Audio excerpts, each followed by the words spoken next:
حتما بغير تردد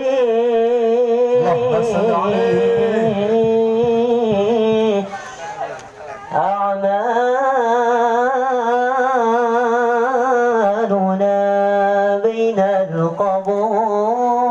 وردها